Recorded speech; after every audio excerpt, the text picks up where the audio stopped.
Bom, como de costume na nossa igreja, nós temos o hábito de contar uma crônica, trazer uma ilustração para dar maior entendimento da palavra de Deus para nossas vidas, amém? Bom, e a nossa história de hoje, ela começa assim.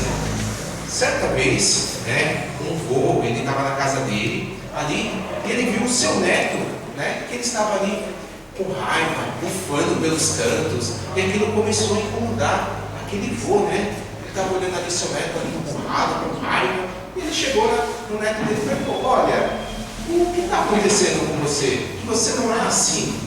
Aí ele falou: vô, é que eu briguei na escola hoje, Aí eu estou nervoso por causa disso. Aí o vô, vendo aquela situação, ele falou assim: olha, vem cá, senta aqui comigo que eu vou te explicar uma coisa. E aquele vô começou a explicar para ele que dentro de cada pessoa havia dois lobos. E tinha um lobo que era alegre, feliz, que fazia as coisas boas, e outro lobo que fazia as coisas más, que brigava, que não gostava de fazer as coisas, que reclamava, que era brigão, e explicando para ele, falando para o neto dele, que aqueles dois lobos, eles viviam brigando, e eles viviam brigando, e não paravam de brigar, e passavam ali muito tempo brigando. E aquele neto ouvindo, o vô dele contar aquela história, e perguntou para ele: mas vô, dessa briga aí que eles estão brigando, mas quem é que vence essa briga? Aí ele falou assim: olha, meu neto, vai vencer aquele que você mais alimenta.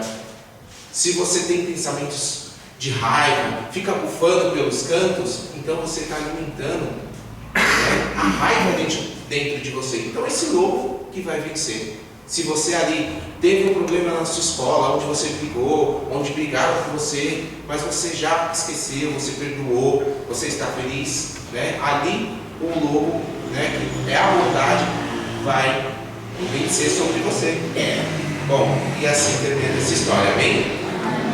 Bom, e trazendo para as nossas vidas, acredito que muita gente já tem ouvido essa história dos dois lobos, porque dentro de nós existe a carne e o espírito. E assim como foi falado na história, a nossa carne e o nosso espírito, eles ficam ali, um de frente com o outro, brigando, debatendo ali, o nosso espírito querendo buscar ao Senhor e a nossa carne querendo buscar ali as coisas do mundo, e assim como foi falado, o que vai vencer dentro de nós é aquilo que a gente mais alimenta. Ou seja, se a gente alimenta mais o nosso espírito, com certeza o Senhor vai nos ajudar a vencer todos os problemas, as dificuldades que nós temos a cada dia. Agora, se nós alimentamos a nossa carne, não alimentamos só o fato de não alimentar o nosso espírito, automaticamente nós estamos alimentando a nossa carne. Então que possamos entender isso e alimentar o nosso espírito, vindo para a igreja, orando, não somente nos dias de culto. Assim como a gente não vive bebendo um copo de água por dia, bebendo um copo de água 3 vezes na semana, que são os dias de culto, mas a gente bebe água todos os dias, mais de uma vez, que nós possamos beber do Espírito Santo, mais de uma vez durante o nosso dia, várias vezes durante o nosso dia, amém? Amém. Uma salva de palmas para o Senhor Jesus.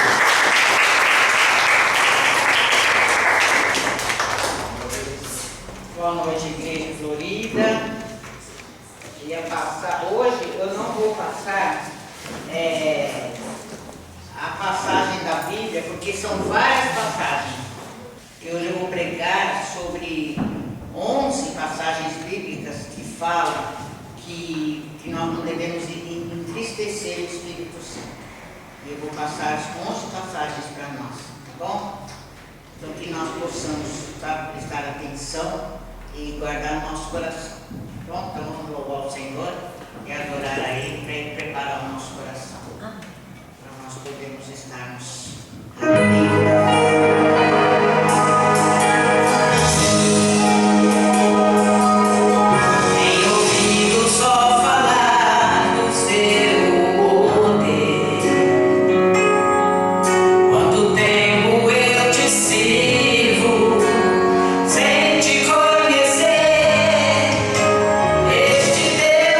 Desconhecido, te tentando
aprendemos e praticamos tudo aquilo que é ensinado na Tua Palavra, Senhor.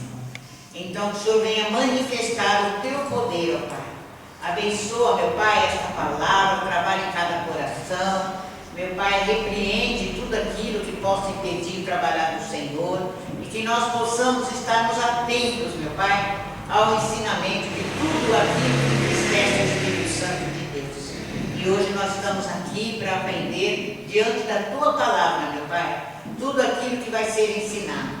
E que nós possamos, meu Deus, falar com o Senhor, que nós possamos se policiar, possamos olhar o que possa estar acontecendo dentro de nós que está entristecendo o Espírito Santo. Por isso, ó Deus, manifesta o Teu poder, meu Pai. Que o Senhor possa falar conosco diante da Tua palavra, a cada coração. E desde já eu já te louvo, Pai, porque eu já creio na petição de um culto maravilhoso, cheio de bênçãos e de vitória. Em nome de Deus que é Pai, Filho e Espírito Santo. Amém e amém. Graças a Deus. Glória a Deus. Obrigada, Pai. E hoje, então, a pastora vai pregar sobre 11 coisas que entristecem o Espírito Santo de Deus. Lá em Efésios 4:30 já fala: e não entristeçais o Espírito Santo de Deus, o qual está selado para o dia da redenção. E eu me lembrei que esta palavra selado, quando nós se convertemos, que nós se batizamos no batistério da igreja, né? Ali o Espírito Santo vem e sela no nosso coração. Então, quando nós aceitamos Jesus, estamos na igreja, se batizando, nós vamos tendo um crescimento espiritual. Nós somos selados, né, pelo Espírito Santo. E aí ele fala que nós somos selados para o dia da redenção. E aí eu fui estudar o que é esse dia da redenção, o que significa, né? Então, redenção, ela significa libertação, reabilitação, reparo, salvação e o ato de adquirir de novo, de resgatar, que foi o que Jesus fez. Do Antigo para o Novo Testamento, Jesus veio, ele é a ponte que veio para nos resgatar, para nos salvar. E aí a primeira coisa que entristece o Espírito Santo é a mentira. E lá em Efésios 4:25 diz assim: por isso, deixai a mentira e falai a verdade, cada um com o seu próximo, porque somos membros uns dos outros. Então nós temos que saber que a mentira não é de Deus, né? E que nós temos que deixar a mentira para falar a verdade. Porque se nós falamos a verdade, nós não vamos estar nos mentindo, né? E aí ele fala para com os nossos irmãos, para a gente nunca abrir a boca para falar mentira com o nosso irmão. E aí ele fala, porque nós somos membros. Então, nunca que nós estamos na igreja e um falando mentira do outro aqui, criticando, falando mal do irmão, falando mentira. Isso não agrada a Deus, né? E a segunda, eu até estava comentando com a obreira, a Bianca aí, que eu achei muito forte, porque esse é um trabalho que eu trabalho muito em mim. Já estou 22 anos na igreja, que é guardar mágoa. E muitas das vezes eu fico muito triste, muito magoada com perseguições, com coisas que me acontecem, e eu fico muito triste. E ali eu tenho que trabalhar meu sentimento, para perdoar, para Deus limpar o meu coração, aquela mágoa, e deixar para lá, não olhar, sabe, para aquilo, ignorar, porque não é fácil. Às vezes você leva cada lapada, você leva cada bordoada, que você não é de ferro, você é de carne e osso, então você fica magoado. Eu já fiquei muitas vezes com esse sentimento, só que eu luto, eu trabalho muito, porque lá em Efésios 4:31, a palavra de Deus fala: tira toda amargura, ira, cólera, gritaria, blasfêmia e toda malícia sejam tiradas dentre vós. Então o próprio Deus manda nós tirarmos esses sentimentos de nós, porque Ele vai ferir a nós mesmos. Às vezes a pessoa que te feriu não está nem aí, e você está ali remoendo, sofrendo, né? Então perdoa e toca o barco para frente.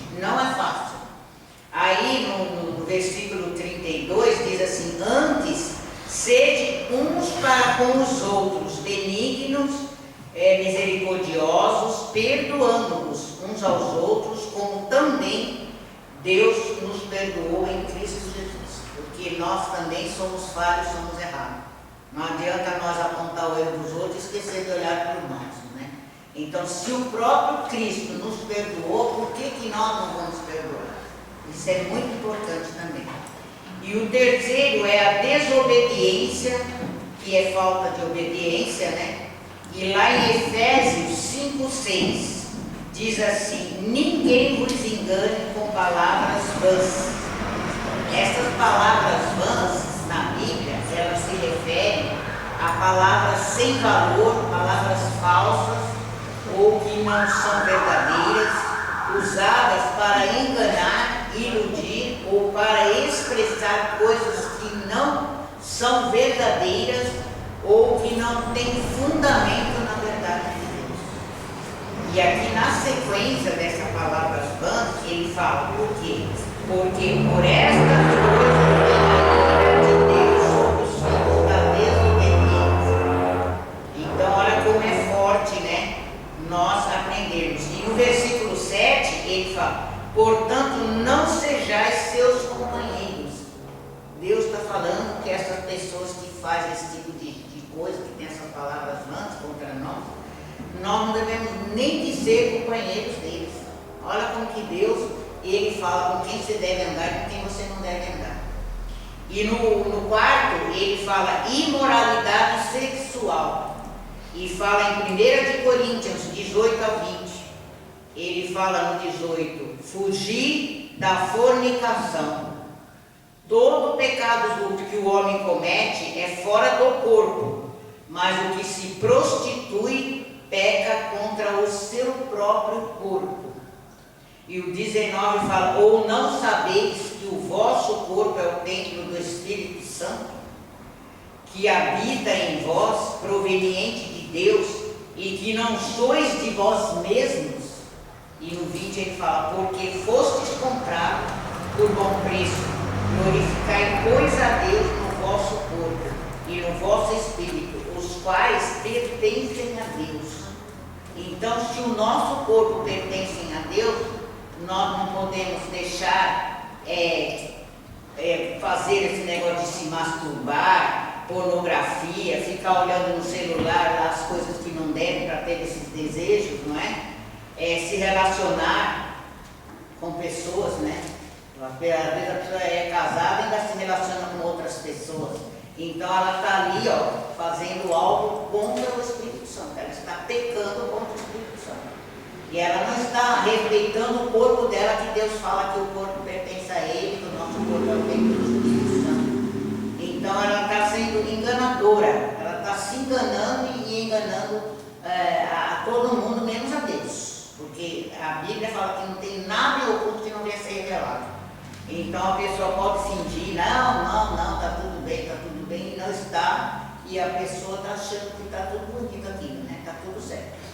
E não está. Então nós precisamos se policiar, é muito forte essa passagem aqui. E na quinta passagem fala da desonestidade. Em Efésios 4:28 fala que aquele que furtava, não furte mais. Antes trabalhe, fazendo com as mãos o que é bom, para que tenha o que repartir com o que tiver necessidade. E é a cara da igreja primitiva, que a gente ensina, né? Trabalhar e ajudar o próximo, ajudar o irmão nas suas necessidades, não é? Que é o nosso trabalho aqui da nossa igreja mesmo, né? E aí ele fala, né, que furtar é se apossar das coisas alheias e roubar. Então, eu achei bonito Deus falar que não é para nós fazer isso, e é para nós trabalhar com as nossas mãos para ajudar os necessitados. Isso é uma coisa, uma lição de vida para nós. E no sexto ele fala de xingamento e palavrões. Isso entristece o Espírito Santo. Tem muita gente que fala palavrão, está dentro da igreja e fala palavrão. Em Efésios 4:29 diz assim: não saia da vossa boca nenhuma palavra torpe. Essa palavra torpe é vergonhoso, obsceno, indecente, indecoroso, é infame, né? Que causa repulsa, é nojento. Olha que forte que é. E eu até nesse pedacinho eu fiquei pensando, ninguém tem prazer de conviver com esse tipo de pessoa. Que xinga, que fala palavrão, que blasfema, que só critica, só fala, só reclama. Isso não é de Deus. E aí ele fala na continuação aqui do torpo, que eu parei para explicar, ele fala, mas só aquela que for boa para promover a edificação para que dê graça aos que ouvem. Então nós temos que sentir prazer de ouvir da boca das pessoas as coisas boas, e não palavrão, e não por crítica, e não coisas ruins. E aqui no 7, ele fala desprezar a Bíblia e desprezar a oração.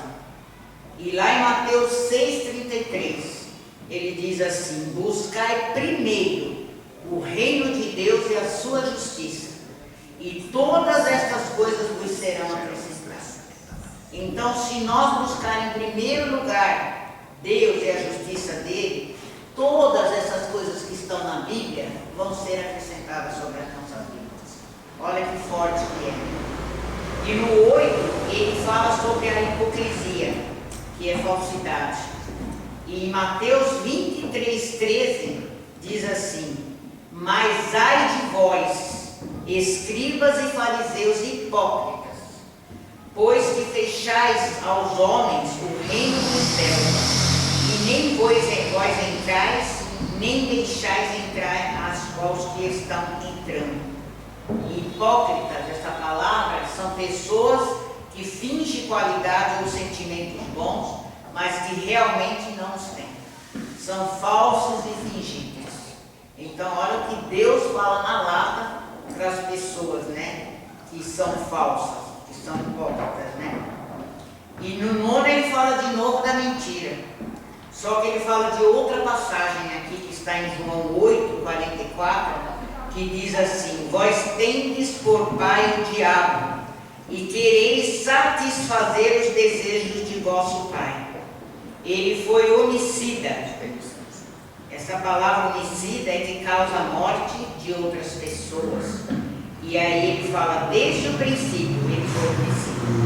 E não se firmou na verdade, porque não há verdade nele. Quando ele profere mentira, fala do que lhe é próprio, porque é mentiroso e pai da mentira. E em João 10,10 diz, o ladrão não vem senão a roubar, a matar e a destruir. Olha que forte que é, que nós precisamos tomar muito cuidado com a mentira. Porque a mentira o diabo é o pai da mentira, né?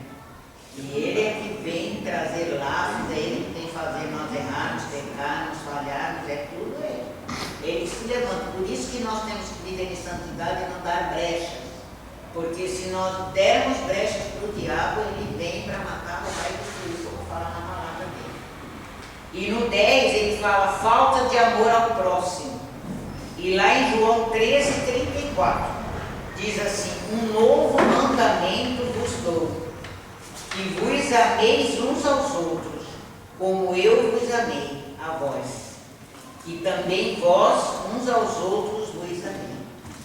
Olha que forte. E no 35 ele fala, nisto todos conhecerão que sois meus discípulos, se vos amardes uns aos outros. Olha que coisa maravilhosa, ele falando do amor que ele deixou aqui antes, quando ele pregou, ele falou, ele morreu, deixando essa palavra na Bíblia de ensinamento para nós amarmos uns aos outros. Isso é maravilhoso. E no 11, para terminar, ele fala da incredulidade. Incredulidade é a falta de fé, né? Em Hebreus 11,6 fala, ora, sem fé é impossível agradar, porque é necessário que aquele que se aproxima de Deus creia que ele existe e que é galardoador dos que o buscam. Galardão é prêmio, recompensa. Então, quando nós temos fé, quando nós fazemos tudo com amor e praticamos, nós recebemos o galardão de Deus. quando nós obedecemos, quando nós praticamos, quando nós se policiamos, quando nós se santificamos. E é bom essa palavra que veio, porque nós devemos de fazer uma reflexão, de estarmos fazendo, né? O que nós possamos estarmos fazendo para entristecer o Espírito Santo. Nós temos sempre que parar e pensar. Um palavrão entristece o Espírito Santo. É uma coisa assim, né? Um palavrão na ira, na raiva, fala palavrão, o Espírito Santo se entristece. Se a pessoa se prostituir, o Espírito Santo se entristece. Porque a pessoa vem, aceita Jesus, se batiza, está na igreja, aprende todos os cultos, as orientações, as puxão de orelha que tem, e a pessoa assim mesmo sai da porta para fora da igreja, está lá fora pecando. Então tem que se policiar. Porque se Jesus voltar e alguém estiver entristecendo o Espírito Santo, esses vão ficar. Não vão. Deus, ele é muito ali, é certo, é errado. Então nós temos todos os dias que se purificar, que se santificar, que se policiar e de parar e pensar, meu Deus, essa atitude, isso que eu vou fazer, isso que eu vou falar, esse momento de ira, será que isso agrada ao Espírito Santo? Eu vou entristecer o Espírito Santo? Vai. Se não soubesse policiar, não soubesse se colocar na posição de homem e mulher de Deus, vai entristecer ele. Então nós temos que fazer de tudo para alegrar o Espírito Santo, para crescer na obra. Não passa ano, entrando, saindo, a pessoa fica ali estabilizada, sem estabilidade, né? Ele não cresce no crescimento da igreja. E quando nós obedecemos e praticamos, nós só vamos crescendo. E essa é a vontade de Deus. Então, que nós possamos se policiar e olhar se nós estamos mesmo fazendo as coisas para agradar a Deus ou se nós estamos errando ou falhando em alguma coisa. E agora nós vamos buscar o Espírito Santo e é só nós fazermos conselho. Porque Deus é tão maravilhoso, tão misericordioso, que Ele está aqui de braços abertos para que nós realmente abrimos o coração de perdão das nossas falhas, dos nossos erros, dos nossos pecados. Ele está aqui para te perdoar. Amém? E foi esse ensinamento que Ele nos deu. Tá bom? Deus abençoe. Amém.